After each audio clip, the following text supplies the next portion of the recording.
So, yeah, a couple weeks ago I got emailed by Fox 9 Town Ball Tour, and they're coming out to Bentfield on Wednesday, June 9th. We play at 7 o'clock against Howard Lake, and they're going to come out. They do a big spectacle of it. They come out in the morning. They're out in the community doing live hits with all their with every hour in their newscasts in the morning, different local establishments. And then they come back at 5. They're 5, 6, 7, and then o'clock news in the afternoon, and tape the game, around the game, do their live hits around the field, and it's going to be really exciting. So we need to get as many people out there as possible to come out and support. Yeah. It'll be a huge night.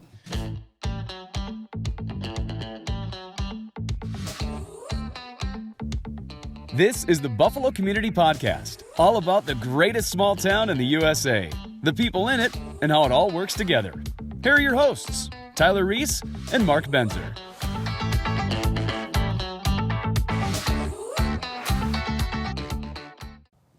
Episode 64 of the Buff Community Podcast, starting now. We got Corey Braun again. Second time guest. Manager of the Buffalo Bulldogs. And first-time guest, number 1 in your program and number 1 in your heart. At least my wife's heart. Jake Dusky. Good save. Yeah. Thanks, guys, for coming on. And we got some exciting stuff to talk about, which is why you're here. But why don't we start off with just a little bit about, we're 1 game into the season and 1-0 and we played last Sunday against Hoekstra and won 14-7. Started out a little sloppy, but ended up putting a few runs on them late, so it went well. But games always are sloppy. Usually. The guys get back for that first game, and they haven't seen each other in a long time, and they're chatting it up before the game and talking about their school ball year. So I expected it to be a little sloppy, not quite that sloppy, but. And then us old guys that haven't seen a pitch in 6 months, right. First time. So it takes a few innings to get back up to speed. It was Tyler left early, so he was disgusted. He's like, I thought these guys were supposed to be good. The U8 Suns soccer team. Yeah. No, they walked too. Yeah. Well, I will say though that first game had a great crowd for first game. This is my 8th year I think with the Bulldogs, and it's by far the biggest crowd I've ever seen in a game. So I really appreciated the turnout and hope people continue to come out and watch some good baseball. Yeah, and speaking of getting people out to the ballpark, we got an exciting opportunity coming up on June 9th with Fox 9's Town Ball Tour coming to town. And what are we looking for? What are we trying to accomplish there? So, a couple weeks ago I got emailed by Fox 9 Town Ball Tour, and they're coming out to Bentfield on Wednesday, June 9th. We play at 7 o'clock against Howard Lake, and they're going to come out. They do a big spectacle of it. They come out in the morning. They're out in the community doing live hits with all their with every hour in their newscasts in the morning, different local establishments. And then they come back at 5. They're 5, 6, 7, and then o'clock news in the afternoon, and tape the game, around the game, do their live hits around the field, and it's going to be really exciting. So we need to get as many people out there as possible to come out and support. Yeah. It'll be a huge night. And one thing that I know about Buffalo is that when there's a reason to show up for something, Buffalo's going to show up. We saw that last week for Hoekstra. Jake has maybe seen something like that in about 2007-ish. Yeah, absolutely. A member of the state championship boys basketball team. So I don't know if Bentfield can hold that type of crowd. Right. If we're going to come, we'll accommodate. So hopefully we can get a huge crowd. Yeah, we're going to have Wecos is going to be there. They're going to be catering the concession stands with burgers and hot dogs, candy, everything, pop, hopefully beer. We're not quite sure on that yet, but we hope that too. I mean, we've had years where we've played on a Sunday afternoon game and had 10 people there, and to see the crowd we had last Sunday, it was just awesome. And hoping Wednesday, June 9th, we can just hammer the people in there, just crush it. Yeah. So we're piggybacking off a pretty incredible season. Congrats to Bulldogs there. Yeah, our best ever. Yep, absolutely. 17-2. Not bad. Not bad. Not the best, but not bad. Not bad. I want to piggyback on my standing still says if you guys, win that championship, I'll pay for the banner and everything. So Can't wait. Yep. So, Extra motivation there. yeah, absolutely. I hadn't heard Everybody about loves this. that, It's the right? first time hearing it. Right. But I remember that when you guys were in here last year, we had a great conversation. It was just, you were halfway through the season at that point, a very abbreviated season. Yep. Yeah. How many are you playing this year? So we have full schedule this year. We got 20 league games. We play everybody in our other 10 teams each twice, once home, once away. Then the region tournament, which is in Delano this year, begins like the first 2 weekends in August. Sure. And then from there, the top 4 in regions will go to state, which is Chaska, Hamburg, and one other place. Waconia, yep. Very fun. Yeah. How about new faces coming, maybe, or faces that maybe have moved on? What's the roster looking like if people are familiar? And Yeah, we lost one veteran guy. He decided to stay in the cities and play with some college friends. But almost all the veterans are back that we had last year, and then we signed a few of the new high school kids. Justin Johnson is a senior this year. Evan Sefker is a junior. And Cole LaPlante's a senior this year, playing on the varsity squad. So they'll join up with us once their high school season's done. And they'll also mainly play with Legion this year, but they also dip in and out with us a little bit and help us out. So, Jake, you and I played together when I managed, and maybe I don't remember specifics. Maybe I was a player with you too, but 27-10, 9, 2007 to 9. Oh, was yeah. My first Okay. yeah. So, I guess you've been doing this a long time now, and what does amateur baseball mean to you, and at this stage of your life with the newborn baby now versus where you were in 07? Yeah, I mean, it's definitely different. That's for sure. Being the old guy on the team now, it happens quick. It does. I don't know where it came from, but pushing 32 now. But for me, it's nice to get out and be able to do something competitive.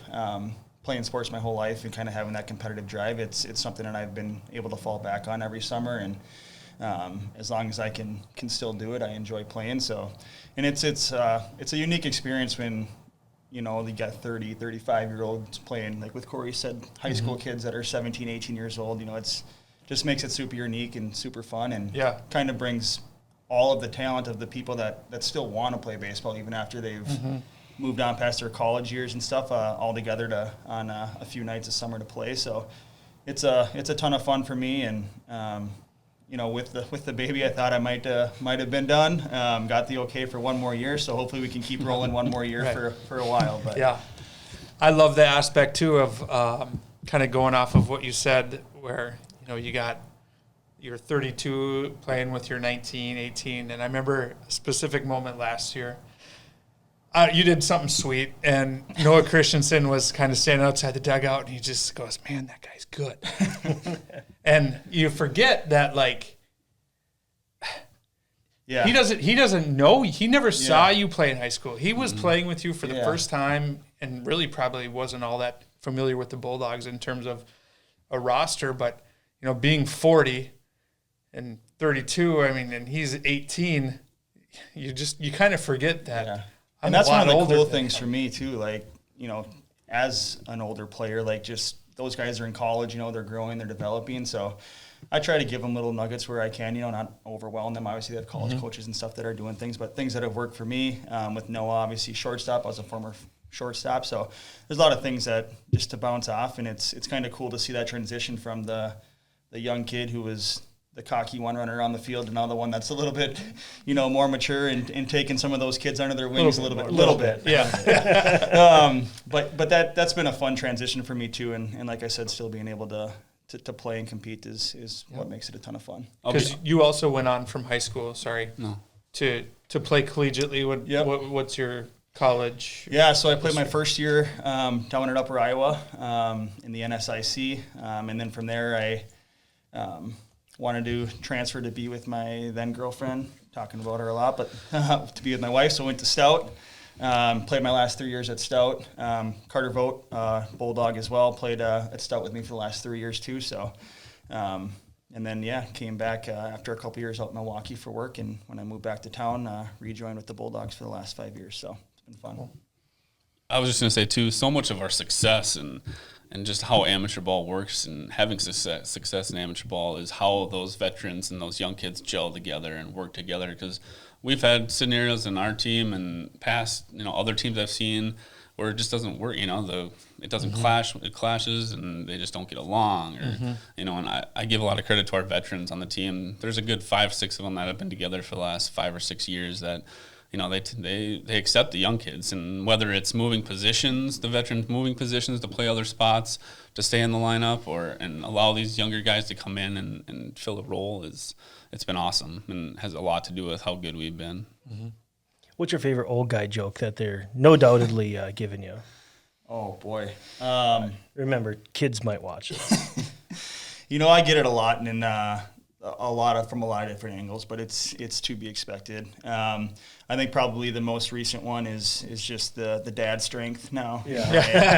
I had a moment in the Cokato game where I hit a ball on the left field line, and I thought I had gotten it, to be a home run, so I didn't necessarily sprint out of the box, and you heard a lot of the there's that dad power because it didn't make it hit short of the fence. But so I get that a lot, but it's fun, and like Corey said, it's fun for those younger guys to joke around and stuff with us too. So it makes it fun. Well, those young guys, they can just show up to the park and just play. Jake and the older guys, they got to warm up, they got to stretch, they got to put icy hot on. It takes a little bit more to play a game, Ibuprofen. Yeah. Been there. And in the management of the season, how are you looking at it? How are you stacking up? What's the goal? Well, obviously our goal is to win the league first. We want to get that 1 seed going into regions. And then from there, you just got to qualify and get in the top 4 in regions. Anyway, no matter how it happens, you got to win 2 games to get to state. So, that's our goal right now, is just to get to the state tournament and go from there. And then once that starts, it's single elimination. So anything can happen. Yeah, you got to bring your best each game. And, like last year, we won 3 games. It was awesome.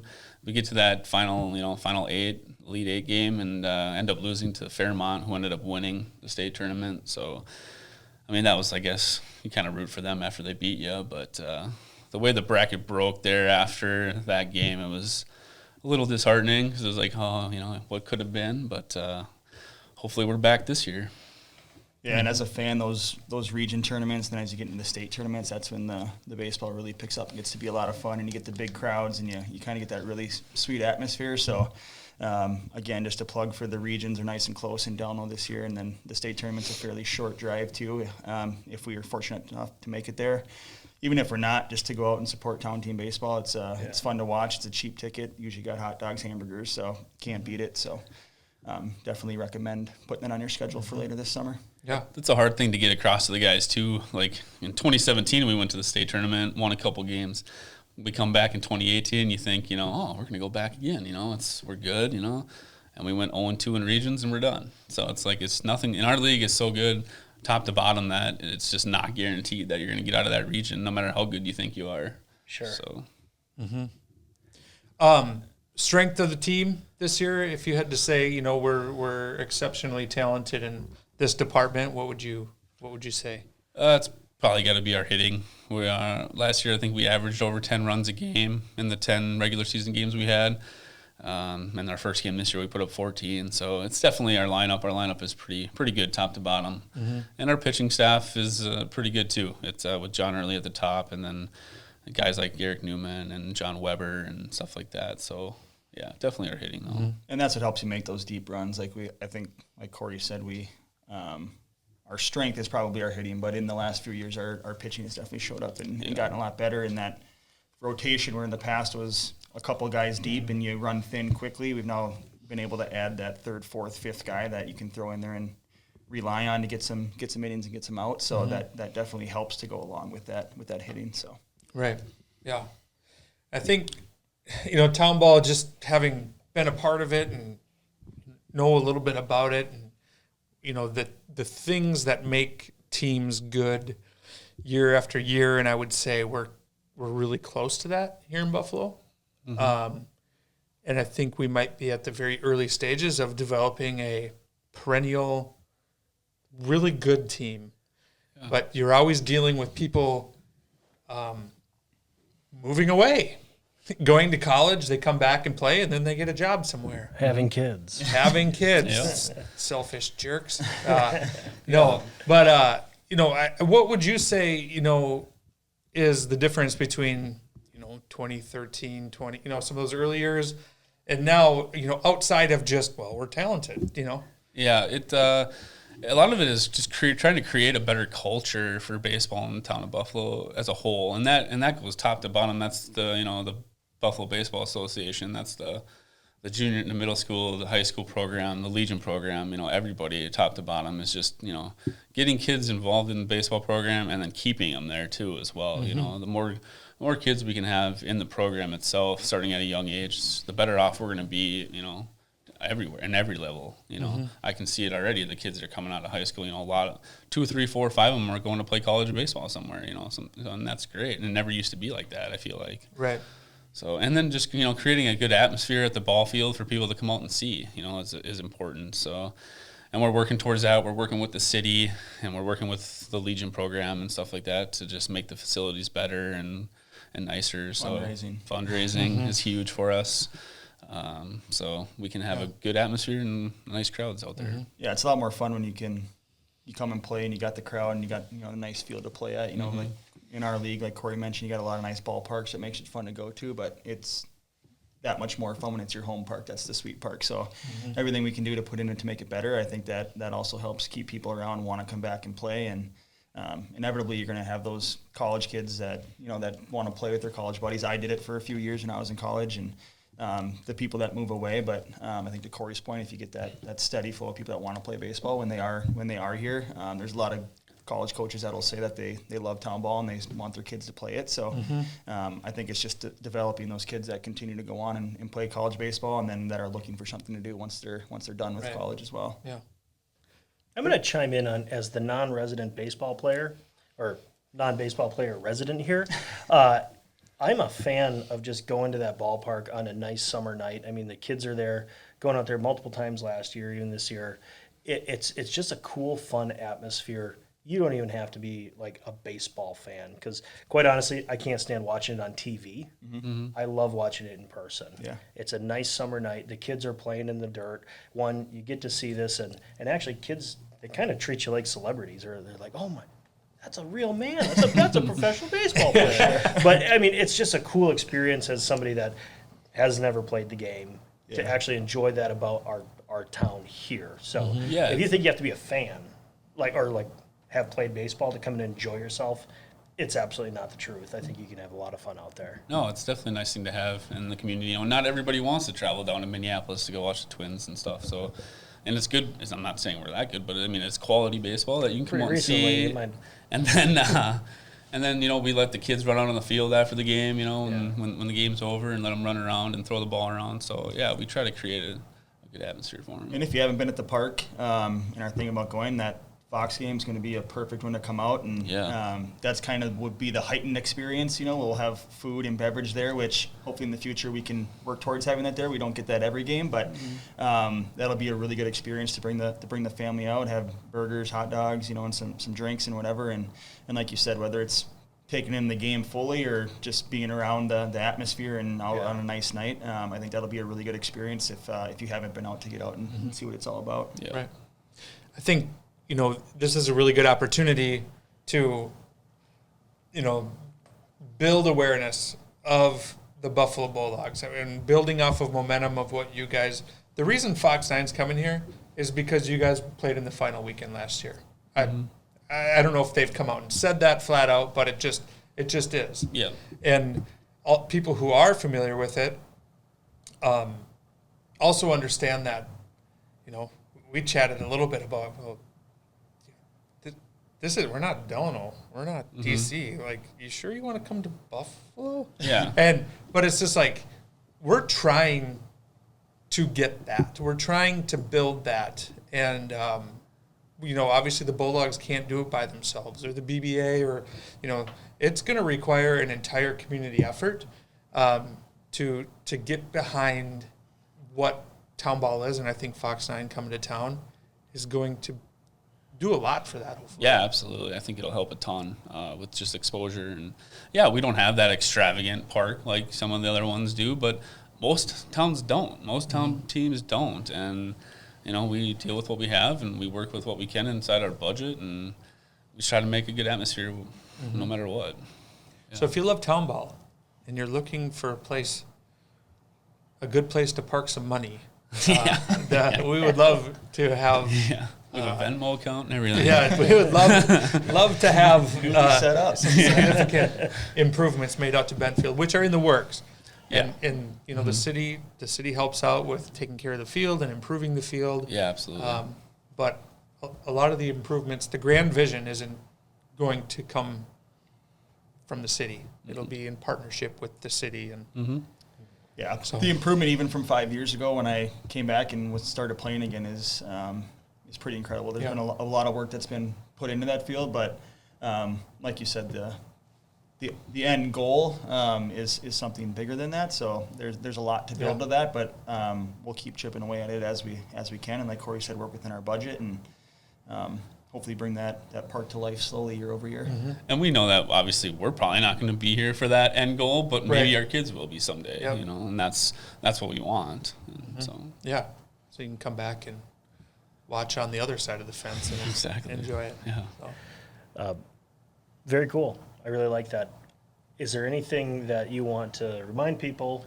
June 9th. June 9th. We also, June 18th is a Friday night game. We have our Bulldog reunion game. So a lot of the old Bulldog and old merchants will come back and watch the game. And also that night we are inducting Ramon Vega into the North Star League Hall of Fame. So that'll be another big night for us, a Friday night game. Very good. Yeah. Cool. Very good. Can't thank you enough for coming in. We appreciate it. One, good luck. Get those bats swinging. I can't hype up. I don't know. I don't even know what they say. Throw the ball really hard. Good job. Yeah. Swing it. Right. Swing, batter. But anyway, for the Buffalo Community Podcast, I'm Tyler Reiss. I'm Mark Benzer. Jake Dusky. Corey Braun. And they're the Buffalo Bulldogs.